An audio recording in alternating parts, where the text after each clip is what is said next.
Greetings and salutations, Jive Turkeys. Welcome back to the Controversy. I'm your host, Ian Elliott Carter, and I got the most beautiful girl in the world next to me. It is Tatiana Wilson. How you doing, Burr? I'm doing. Hey, you doing?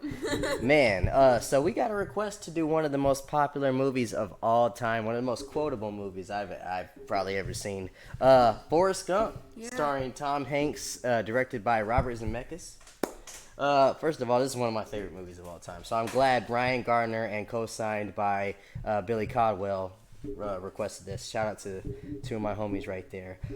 First off, how old were you when the first time you saw Forrest Gump? I don't know. Very, very young. Very child, young. Probably 4 or something. I think I was about 4 or 5, I believe. I think it came out like '94, and I remember my dad brought it back home from VHS. And I don't even know if I was allowed to be watching this, but my mom and dad didn't really care. There's some scenes in the movie that you're just like, oh, this isn't for kids. Yeah. Especially when Jenny rapes, and I said it, rapes Forrest Gump. Yeah, very, very. When you look at that as a child, you're like, wow, she really took advantage of that guy. We'll get into how she's the worst female of all time, or worst person of all time. Yeah. But yeah, so. Pretty up there. What are your first thoughts about Forrest Gump? After does it still hold up? Do you still like it? What are your thoughts of it as a whole? I mean, we had Isaiah watch it like a month or so ago, and I think he liked it. But I would say it holds up pretty well. Yeah, still does. I mean, like you just can't beat the acting. Obviously, it's Tom Hanks, so like that. It's probably one of his best performances ever. Like you genuinely think he's a handicapped man. Yeah, he's definitely believable. Never goes full handicap though. He definitely has some genius traits to him. Oh yeah. Yeah. What is your favorite parts of the movie?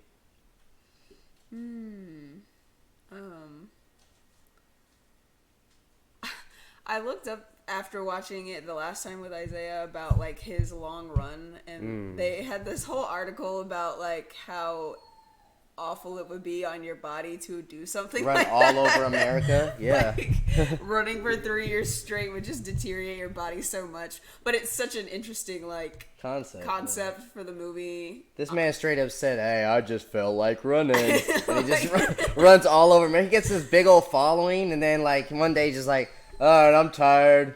I'm going home." And they're like, 3 years? "What about us?" He's like, "Oh, the hell with Figure y'all." it out, yeah. That was interesting though. Like, yeah, I thought of it as a child. I was like, oh, I would like to do that one day, but then I do like a 5K, and I'm like, nah, no, I'm good. I'm good.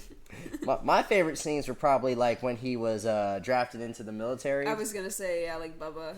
And who can forget Lieutenant Dan? Those two are great characters. Bubba, the scene where Bubba dies, spoiler alert, is so sad. Very spoiler sad. alert. This came out so long ago, and everybody should have seen it. But when Bubba dies, it's just so sad. You're just like, man, he was such a good person, so nice to him. Probably one of the first people that was nice to him. He's like, yeah, man, after we go home, we're going to He was gonna bring him to like his home and like just welcome him in and have him like work with him. Yeah, and they had so much in common. I'm not saying that Bubba was like a slow person, but like he was from Alabama. They were enjoying the same things. They were just simple people. Mm-hmm. And that scene just hurts your heart. But it's cool to see Forrest save all these people.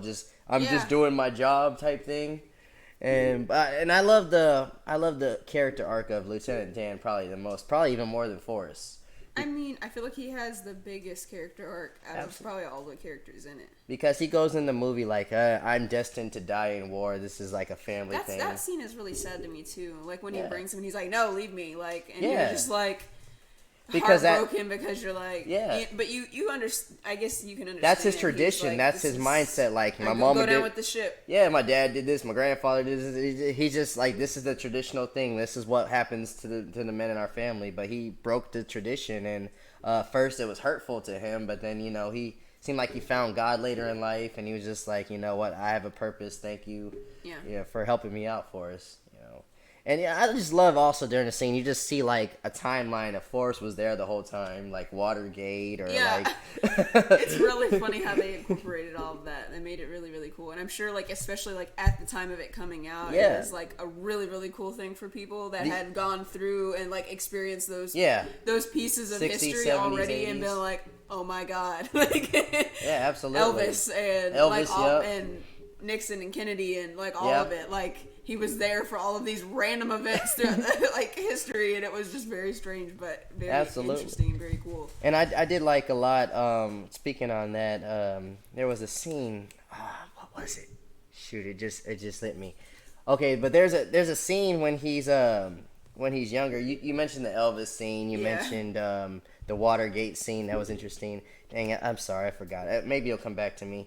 But yeah, his love for the people that are around him, like his mother, Jenny, and his friends. Like he just genuinely just wants to help other people out, and you could tell he just taught very well. He doesn't care about himself, and like he's not fazed by other people that are like not nice to him, which is the majority of people. Yeah, he reminds me of like a Drax from like Guardians of the Galaxy, where like I'm not saying he doesn't have a personality, but he's just like he just doesn't metaphors don't understand.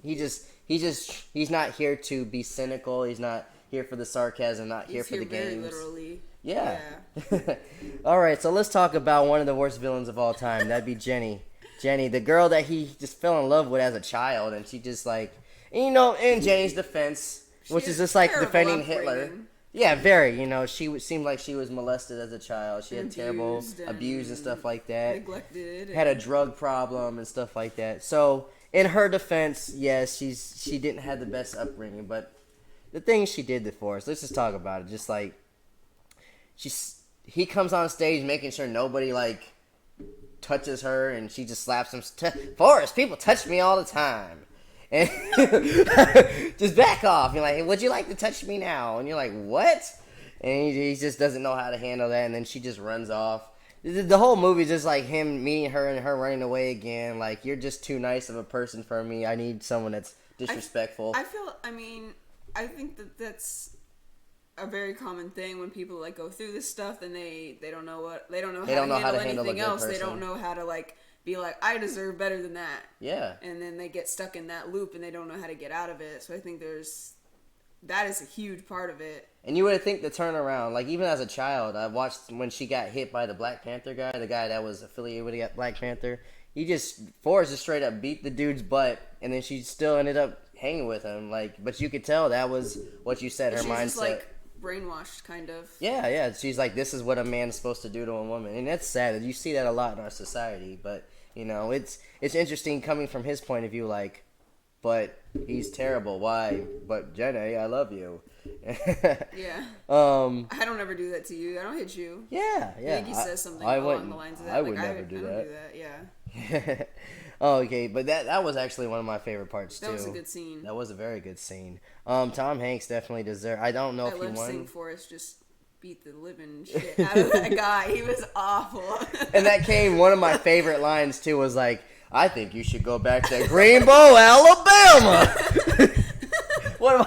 That movie's so quotable. That line, I'm very tired right now, and Mama always said shoes is like, I'm not saying that. Mama always said, like chocolate. He said, Mama always said these shoes were made for running, and I love running.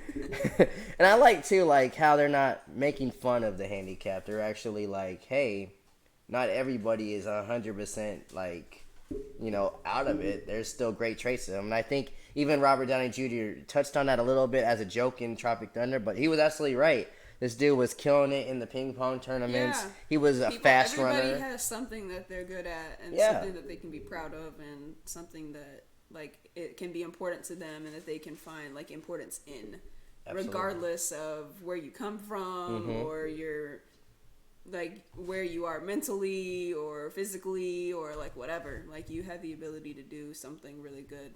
Absolutely. And I also, before we end this, I do want to say, like, I love how it's shot. Like, it's just him on a bench, just telling his life story. He's just like, people that don't care, they're like, why are you talking The first lady was just like, hey, my bus is here. Yeah. And she probably got on the bus like, that white boy was crazy.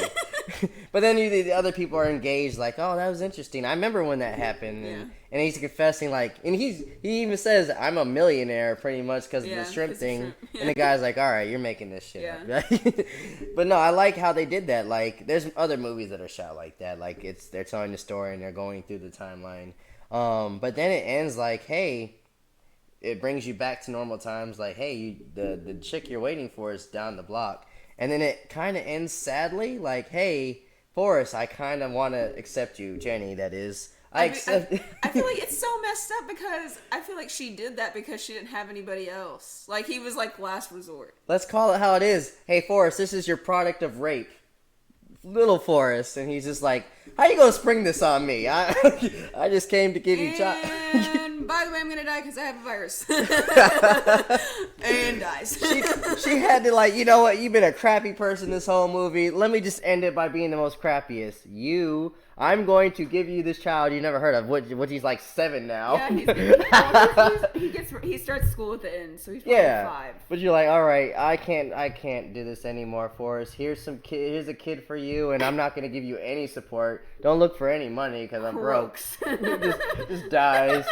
And he's in his mind, you can tell, like, oh, she finally loves me. But, like, everybody in the audience is all like, Jenny, you suck as a person. Why would you do that?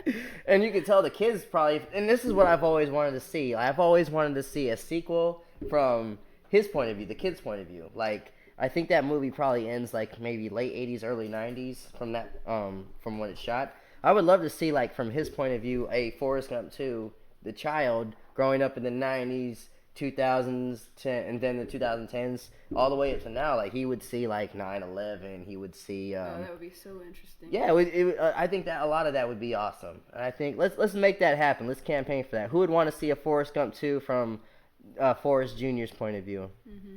Anything you'd like to say to wrap this up? I think that it's really interesting that a movie that doesn't really have an exact, like, it's just like random events. There's nothing really specific. There's not really a storyline to it. There's not really a plot. Yeah. It's just stuff happening. Yeah. What's the storyline to Forrest Gump? It's just a retelling of history through somebody else's eyes, I guess. Yeah. But it's great. It's interesting that it's had such a big impact on, like, I feel like pop just culture. Our society and, like, culture and stuff. And like, I mean, we have restaurants. We have Bubba Gump. Yeah, for sure. Like shrimp restaurants. I think it's a big deal. The guy that plays Lieutenant Dan has an actual band called the Lieutenant Dan Band. Yes, he does. Yep, absolutely. My parents have seen him.